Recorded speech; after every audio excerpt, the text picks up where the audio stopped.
Olá, boa tarde. Meu nome é Cristiane Carapié, sou psicóloga clínica, né? Eu atendo aqui em Hortolândia, no Remanso Campineiro.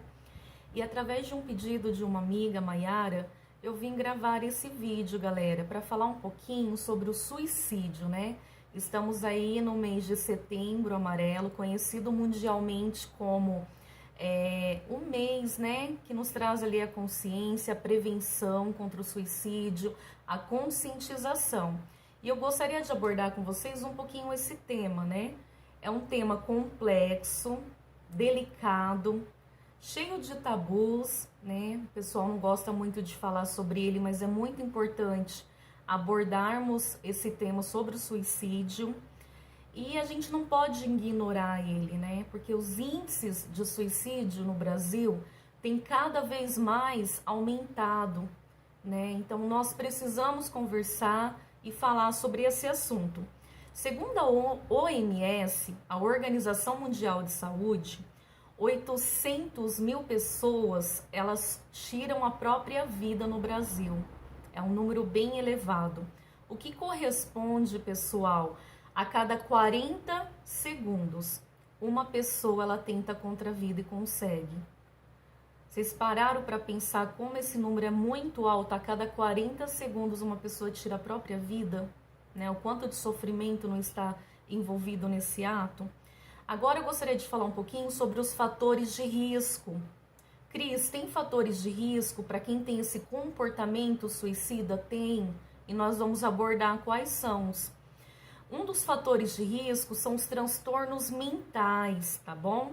Segundo a ABP, que é a Associação Brasileira de Psiquiatria, 50% dos suicidas, eles tinham um quadro de doença mental, que às vezes foi diagnosticado, só que não foi tratado, ignorado, né? Eu tenho uma doença mental, mas eu não vou me tratar, eu não vou me cuidar. Então, 50% das pessoas que se suicidaram, a ABP fala que elas tinham um quadro de transtornos mentais, né? E quais são esses transtornos mentais? Eu vou falar um pouquinho sobre eles. Os transtornos mentais aí agrupado pode ser uma depressão, né? Pode ser um transtorno bipolar, pode ser outros transtornos mentais, transtorno de personalidade, né? Algum transtorno ligado a abuso de álcools, né? Outras substâncias também, né? A bebida alcoólica tá embutida aí, drogas, transtornos de esquizofrenia. Então, o que a Associação Brasileira de Psiquiatria nos mostra nas pesquisas que a gente tem visto? Que as pessoas que cometem suicídio, 50% delas tinha transtornos mentais identificado, às vezes não tratado, ou às vezes tratado de uma forma que não resolveu, né, de uma forma não eficaz. Isso daí é algo bem relevante para nós, né, dessa área de saúde, e hoje para vocês que tá tendo essa informação. E vamos falar um pouquinho dos aspectos psicológicos, né? Agora eu falei dos transtornos mentais, que é um dos fatores de risco. O segundo fator de risco são os aspectos psicológicos, que envolve, por exemplo, perdas recentes. Alguém perdeu um familiar muito querido, perdeu um filho, uma mãe, né? Perdeu um bebê aí, um recém-nascido. Então, perdas no geral, perdeu o cônjuge. Então, esse fator de perda, galera, é muito elevado também. Quem comete um ato, né, que tem esse ato de suicida, de tirar a própria vida. A baixa resiliência, né, aquela pessoa que muitas das vezes ela tem os problemas e ela não consegue enfrentar de uma forma assertiva. Ela não consegue enfrentar aquilo, né, dar a volta naquilo e permanecer. Às vezes ele não dá conta disso. A questão da personalidade impulsiva, pessoas que às vezes não conseguem parar, refletir para tomar uma decisão, né? Elas são pessoas impulsivas que agem sem pensar, que agem ali no impulso, e muitas das vezes nesse impulso são algo que não dá para reverter, né? Então isso é um fator de risco. Pessoas agressivas, né? Que são mais agressivas, é difícil resolver as coisas com a passividade. Que mais? O humor instável, né? Então, isso também, o humor instável. Uma hora, às vezes, está sentindo algo, outra hora, outro. É normal, a gente às vezes está alegre, às vezes está triste, só que aqui a instabilidade, ela é exacerbada, né? Vamos falar um pouquinho agora sobre o que a pessoa sente que comete esse ato, só para a gente entender o que acontece. Cris, o que acontece que a pessoa tira a vida, né? É algo tão importante para nós, o que passa na cabeça dele, o que ele sente. E eu vou falar um pouquinho, galera. Ele sente, às vezes, desesperança, né? Ele não consegue olhar e acreditar que algo vai melhorar para ele, né? Ele não consegue acreditar e ter esperança de um amanhã melhor, de uma solução para aquele problema. Então, ele é um indivíduo, uma pessoa que ele tem desesperança com ele, né? O desespero, às vezes ele está desesperado naquela situação, aquela aflição, aquela angústia, aquele sofrimento tão grande, que ele está num desespero que ele não sabe mais o que fazer. Ele não sabe como resolver aquilo. Então ele se desespera. O desamparo. Às vezes essa pessoa acredita que não tem ninguém para ampará-lo, não tem ninguém para ajudá-lo, não tem um familiar, um amigo, um líder religioso. Então ele acredita que está sozinho, que ele está desamparado. Então esses fatores é bem marcante. Outro fator marcante de risco também são conflitos de identidade sexual. Isso acontece muito na adolescência, nós presenciamos isso no consultório. Às vezes está aquele conflito sobre a sexualidade, né, daquele adolescente, daquele jovem. Então, assim, é importante ser trabalhado essas questões com a pessoa. Vou falar um pouquinho sobre os aspectos sociais também, né, que envolvem aí um risco. A solidão, às vezes é aquela pessoa que se sente sozinha, né? Às vezes a pessoa ela tá no meio de um monte de gente, vive aí na sociedade, né? Vive aí nos locais, vamos supor, num bar, né? Num barzinho, numa igreja, numa praça, num parque, rodeado de pessoas. Só que o sentimento que essa pessoa tem, galera, é um sentimento de estar só, né? É isso que ele sente, que ele não tem ninguém ali por ele está sozinho, né? A perda de um cônjuge. Então imagina como é difícil você perder alguém amado, né? Você perder um esposo, perder a sua esposa, é muito difícil. São dores que só quem passa da perda que sabe. Às vezes eu posso falar assim, Cris, eu sei, nossa, eu entendo você o que é perder. Só que às vezes só quem perdeu que sabe o sentimento de dor que é angústia. Eu sei que você que está aí do outro lado deve ter perdido alguém da família, alguém importante, e você está entendendo dessa dor que eu estou te falando. Que é uma dor que o outro não consegue compreender. Ele pode imaginar sim, mas saber exatamente o que o outro está sentindo, não. Então são dores muito fortes, né? Doenças degenerativas. Às vezes você acabou de descobrir que está com uma doença que não tem cura. Ela só vai progredir para piora. Então isso é um fator de risco. Muitas pessoas que foi diagnosticado com algumas doenças degenerativas acabam tirando a própria vida. Não aguenta o diagnóstico. Porque a gente lidar com a finitude, a questão da morte é difícil pra gente. Às vezes a gente não dá conta. Então esse é um fator de risco. A pessoa que tem dores crônicas, que também não tem cura, vive com aquele quadro de dor numa cama, né? Esse é um fator de risco também. E às vezes a sensação de dar trabalho para a família. Já viu aquele jovem, o adolescente, o adulto falar, eu sou um peso para minha família, sou um peso para minha esposa, eu sou um peso para meus filhos. Então ele sente que ele é um peso. Esse peso, ele também é um fator de risco aí para levar a pessoa para esse comportamento suicida. E outra informação, galera, o gênero masculino, né, eles têm mais dificuldade de expressar os sentimentos e emoções. Isso eu falo porque às vezes a gente percebe até dentro do consultório de psicologia. Em questão cultural, né, nossa, aí colocada, em questão, né, que homem não chora, homem tem que cair e levantar, né, você é o menino da mamãe forte. E a gente vai colocando isso desde de pequeno nas crianças. Não chora não, isso é coisa de mulher. Não fala dos sentimentos não, você tem que se mostrar forte. E aí crescem homens adoecidos, homens que não conseguem se expressar nem verbalizar o que sentem e vão guardando. Então, esse também, o gênero masculino, é um fator de risco, né? Pessoas com idade entre 15 e 30 anos, né, um fator de risco, e acima de 65 anos. Pessoas sem filhos, moradores de área urbana. Então, as pesquisas mostram que os moradores de área urbana que moram na cidade, o risco de suicídio dele é bem maior do que quem mora no campo, né? Que mora ali na área rural. Os aposentados, pessoas que tendem a se isolar, né?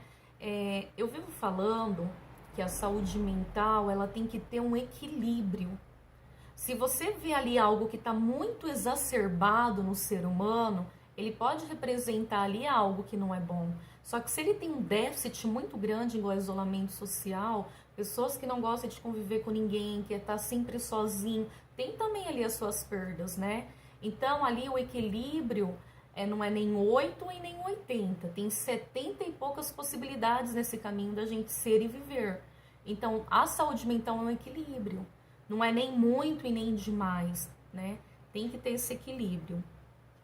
E eu queria falar um pouquinho para vocês, né, que pessoas às vezes que cometeram suicídio, elas foram abusadas sexualmente na infância, passou por abusos psicológicos, de agressão. Então tudo isso, essa criança vai guardando, esse adolescente, e ele chega na vida adulta com aquelas traumas, aquelas marcas que não saem, sentimentos que não consegue superar, né? Então isso é um fator de risco também. Portanto, nós, né, que temos aí crianças, adolescentes, vamos ficar de olho com quem deixa aí o seu filho, né? Quem está cuidando desse filho seu, o que estão ensinando para ele enquanto você está trabalhando. Então é muito importante. Ah, Cris, mas é o vizinho camarada, gente boa que está com ele, né? Às vezes a gente fala, ah, é aquela pessoa, nossa, aquela pessoa é muito top. Todo mundo gosta dela. E quem diz que o abusador tem cara ruim? Quem diz que o abusador, ele assusta as pessoas? Não, ó. De jeito nenhum. O abusador, ele é o cara legal, é a mulher legal, prestativo, bonzinho demais, né? Quando vocês vêem muita bondade demais, gente, vamos abrir o olho. Vamos desconfiar de tanta bondade, né? Eu vejo aí abusadores revestidos de bondade. Então, e tudo isso a criança vai levando. E chega lá na vida adulta, não dá conta.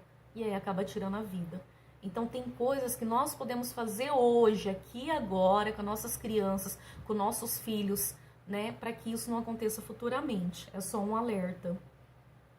O que é um comportamento suicida? Quando eu falo, gente, olha, o que é um comportamento suicida? Vamos identificar ele um pouco. É a tentativa de tirar a própria vida, mas não somente o comportamento, né? É um comportamento suicida, o pensamento e o planejamento, né? Quem nunca falou, ai, nossa, né? Ai, não queria viver mais, a vida tá difícil. Às vezes a gente pensa isso, né? É normal isso daí. Nossa, eu queria sumir, queria viajar, queria ir embora, ai, fosse melhor que eu morresse. Uma hora ou outra todo mundo já pensou isso, né? Ou a maioria das pessoas, eu nunca gosto de generalizar. Só que aqui no comportamento suicida é diferente. Porque esse pensamento de querer tirar a vida, ele permanece. E você começa a ter um planejamento de como você vai fazer esse ato. Não é só algo que você pensou quando você estava bravo, triste. Não. Aqui o pensamento, ele permanece de retirar essa vida, né? E aí ele começa o planejamento de como que eu vou tirar minha vida. É diferente. Então o comportamento suicida, ele envolve pensamento, correto?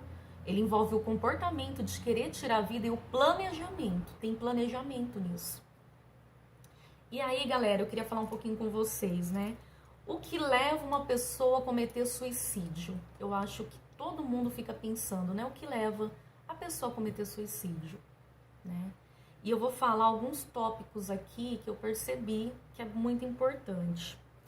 Primeiro é a doença mental, que eu tinha falado, embutido em tudo isso, os transtornos mentais, enfatizando que 50% dos suicidas têm mais de um transtorno mental que nunca foi cuidado, foi ignorado. Quando nós estamos com a nossa percepção alterada, quando eu estou numa depressão ou em algum outro transtorno de ansiedade generalizada, transtorno de pânico, a minha percepção da realidade é alterada, porque tem todo um processo até cerebral que é modificado, né? Então tem essa alteração da percepção. Então, uma pessoa que está com transtorno mental, ela não enxerga igual uma pessoa que não tem esse transtorno. A percepção dela é totalmente alterada, né? Então, isso daí também leva a pessoa a cometer o suicídio. E aqui, galera, o mais importante de falar, que a pessoa que toma esse ato, ela tá cheia de sofrimento, de muitas coisas, de perdas, de soluções, né, que não consegue dar para problemas. Então aqui sempre está envolvido o sofrimento. Você nunca vai ouvir alguém falando, ele tirou a vida porque ele estava muito feliz, nossa, olha, ele estava extremamente alegre.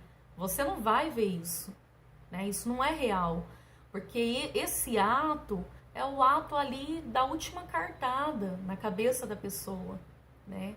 Então, envolve muito sofrimento quem pensa em tirar a própria vida. Você que está assistindo esse vídeo, eu não sei se você está passando por isso, mas eu tenho certeza que tem muito sofrimento envolvido dentro de você. E aí a pessoa acaba ficando cego, porque ele não enxerga outras possibilidades de resolver os conflitos da vida, os conflitos existenciais dele, né? Ele fica cego, ele não consegue ver solução. Não consegue enxergar nada que é possível mais, né? Porque tem essa alteração da percepção. Então, galera, o tratamento das doenças mentais, dos transtornos mentais, um dos pilares importantes para prevenir o suicídio seria o quê? Tratamento, tá bom? Tratamento. Porque 90% dos casos poderiam ter sido evitados. Imagina comigo, 90% dos casos de suicídio poderiam ter sido evitados se as pessoas estivessem em tratamento, estivessem recebendo ajuda de um psicólogo para tratar as causas emocionais, reajustar o que está difícil na vida dessa pessoa, ajuda de um profissional psiquiatra, que às vezes precisa de medicação para ajudar essa pessoa, por questões, né, cerebrais dessa pessoa também, ajuda de um amigo, de um líder religioso, né, de uma dirigente ali de uma igreja, de uma instituição. Então, se essa pessoa ela tivesse recebido ajuda, 90% dos casos não teriam acontecido. Então, vocês entendem como que a gente é importante para ajudar no combate? Para ajudar na prevenção, a gente é muito importante. Às vezes a gente acha que a gente não vai ajudar em nada, não sabe como falar, só que a gente é muito importante para ajudar essas pessoas nesse momento tão difícil, né? E a sociedade ela é importante e nós podemos ajudar e contribuir muito para isso. E aí eu vou falar um pouquinho agora de como a gente identificar o comportamento suicida. Cris, por que você vai ensinar como identificar? Então você está fazendo apologia aí do suicídio? Não é isso.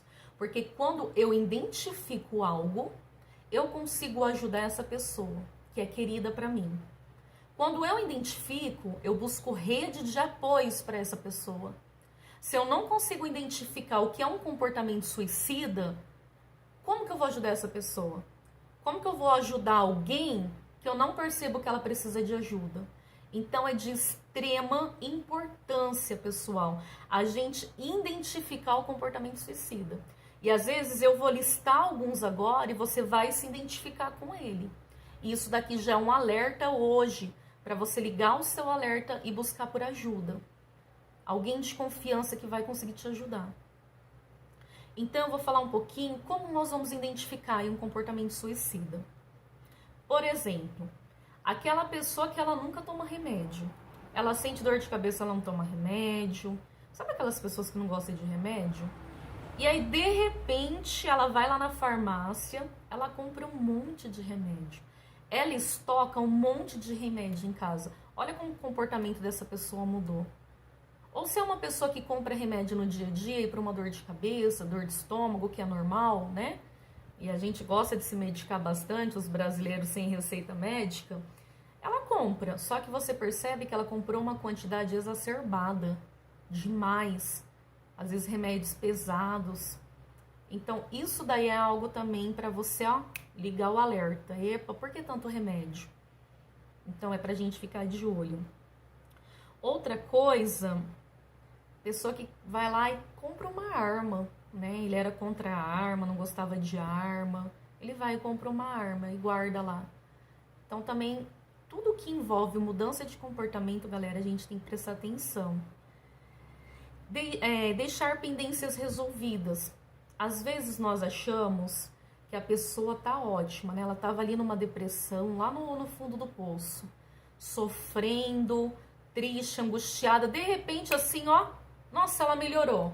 Sabe quando você acha assim, ó, melhorou, tá ótima, e aí essa pessoa ela começa a resolver tudo na vida dela. Tudo que estava pendente, ela vai lá, paga as contas de água, paga a conta de luz, faz compra. Ela deixa tudo organizado. E quem tá de fora fala assim, nossa, como que essa pessoa melhorou da depressão?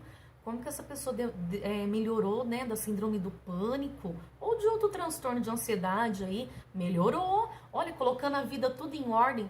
Por que ela tá colocando a vida tudo em ordem? As pendências, tá deixando tudo acertada. Porque na cabeça dela, ela já achou a solução pro problema dela. Então ela tá resolvendo tudo. Para ela tá, né, ela tá resolvendo tudinho. Por quê? Qual foi a solução que ela encontrou? Tirar a própria vida. Então isso daqui, né, deixar pendências resolvidas, é muito difícil a gente identificar. Tem que ter um olhar assim muito minucioso. Porque cuidado se a pessoa vira a chavinha, né? Tava na depressão e de repente agora tá bem, pagando tudo, colocando a vida em ordem, é porque ela já entendeu, ela já planejou o que ela vai fazer, que é tirar a própria vida. Então ela quer deixar tudo resolvido aqui. Dar algo de muito valor para alguém que gosta ou ama muito.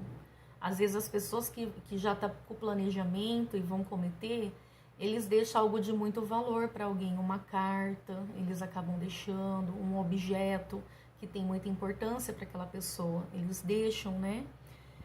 Pessoas que já tentou contra a própria vida, tentou suicídio outras vezes também, então tem que ficar mais de olho nessa pessoa, ter uma atenção melhor. E mudança de comportamento intenso. A gente tem um olhar que, vamos supor, isso é coisa de criança, né? Isso é coisa de adolescente. Isso é coisa de quem tá nos 40 anos, nos 50 anos. Então a gente tem que prestar muita atenção, que nem tudo é coisa de criança, nem tudo é coisa de adolescente, e nem tudo é coisa de meia idade ou de uma idade aí com a idade mais avançada. Nem tudo é normal, né?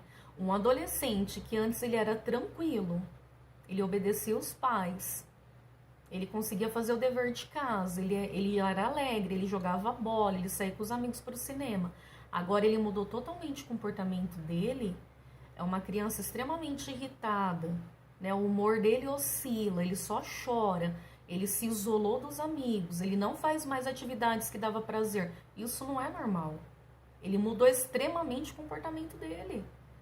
E é assim para o adulto e assim para a criança, tá? Então a gente tem essa mudança de comportamento das pessoas, a gente precisa notar. Algo, vamos supor, uma pessoa, né? Que ela dormia bem, tinha uma rotina aí de vida. Agora ela deixa de dormir, vive cansada, se lamentando, né? A pessoa vive mostrando que está insatisfeito com a própria vida, que queria sumir, desaparecer, não existir mais. A gente tem que ligar o alerta. Eu costumo ouvir muito assim, quem quer se suicidar não avisa. Isso é mentira. A pessoa avisa. ela avisa nos comportamentos que mudou. Às vezes ela verbaliza, olha, eu queria me matar, eu queria sumir. E muitas das vezes a gente tem esse olhar aí, né? Tipo, ai, isso daí é frescura, vai fazer nada. Quem quer fazer não avisa, avisa. Quem quer fazer, avisa sim. Então a gente não pode achar que isso é uma frescura. E se a pessoa ela tá chamando a atenção com a vida, então realmente ela não tá bem. Porque teria outras formas de chamar a atenção. Então a gente precisa tirar esse olhar do senso comum. Quem quer se matar, avisa por cartas, por fala, nas redes sociais, né? Às vezes adolescentes, às vezes adultos que começam a postar coisas bem parecido ali, como seria bom terminar com a vida, músicas, vídeos que levam tudo nessa parte do suicídio, de terminar a vida, de terminar o sofrimento, né? Às vezes o adolescente entra em grupos de suicídio, né? Que falam do suicídio, de automutilação, e a gente acha que é tudo normal, e não é tudo normal. Isso não é normal, tá bom? Então a gente precisa observar o discurso dessa pessoa. Como que é a fala dessa pessoa? Por exemplo, estou cansado. Cansado todo mundo fica. Mas aquela pessoa que vive falando que ele está cansado e você vê que realmente aquilo é um peso para ele, né? Ele fala, eu tô cansado da vida, eu não quero mais viver, a vida não tá legal para mim. A pessoa, ela verbaliza, ela tem um discurso. É que às vezes passa despercebido pra gente. A pessoa fala que quer desaparecer, eu quero desaparecer, né? Quero deixar todos em paz, se sente que tá atrapalhando todo mundo. A pessoa às vezes fala, eu só quero dormir para sair desse mundo, né? Então ela verbaliza isso, que não quer acordar mais, quer deixar de existir. Então isso é um discurso de uma pessoa que ela tá infeliz. A vida para ela não tá bela, não tá bonita. Não que a vida é bonita 24 horas. A vida tem os problemas, só que a gente tem a resiliência de dar a volta por cima. Eu tô falando aqui de uma pessoa que ela só tem esse discurso de cansaço, de querer sumir, de querer dormir, desaparecer, que é um fardo, que é um empecilho na vida das pessoas. Então, esse discurso a gente tem que ligar o nosso alerta. E isso são coisas importantes da gente identificar, que às vezes pessoas que amamos, amigos, colegas, né, parentes, os pais, filhos, estão dessa maneira que eu tô falando aqui no vídeo. Então, é hora de procurar ajuda para essa pessoa. E aí, o que nós podemos fazer para ajudar esse amigo, esse familiar, ou esse filho, ou minha mãe, ou meu marido? O que a gente pode fazer, né? Eu vou falar um pouquinho. Ouvir sem julgar.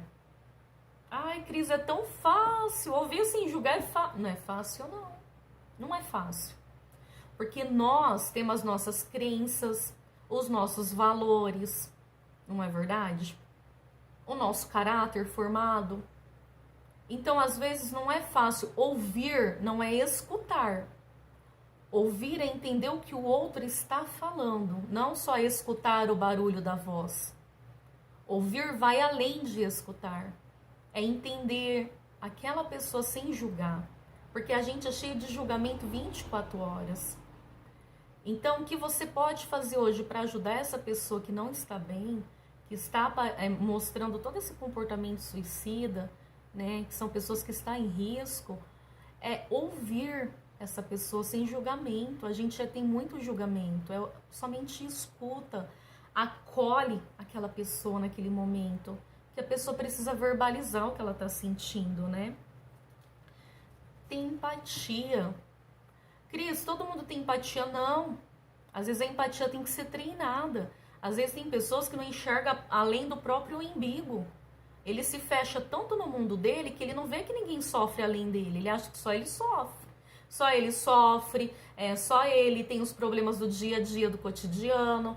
Ele é tão fechado em si, né, que ele não tem um pingo de empatia pelo outro. Se ele tiver bom, o outro que vai seguir na vida. Então, ter empatia, às vezes, tem que treinar. Tem gente que não tem essa habilidade. É um treino, muitas das vezes. Ter empatia, se colocar no lugar do outro, né? Lembrando que a pessoa, naquele momento, né, ele sempre está num grande sofrimento, igual eu sempre falei aqui, né, ele não está bem. e já não enxerga mais nenhuma solução para os problemas. Então ajude essa pessoa a pensar em como resolver aquele problema, né? Ajude ela a encontrar caminhos ali naquele momento. E você pode perguntar para ela: olha, fulano, quando você já passou seus problemas, como você resolvia eles? Para ela entender que ela já resolveu os problemas lá no passado e que agora, com ajuda, ela pode também achar outras maneiras de resolver esse problema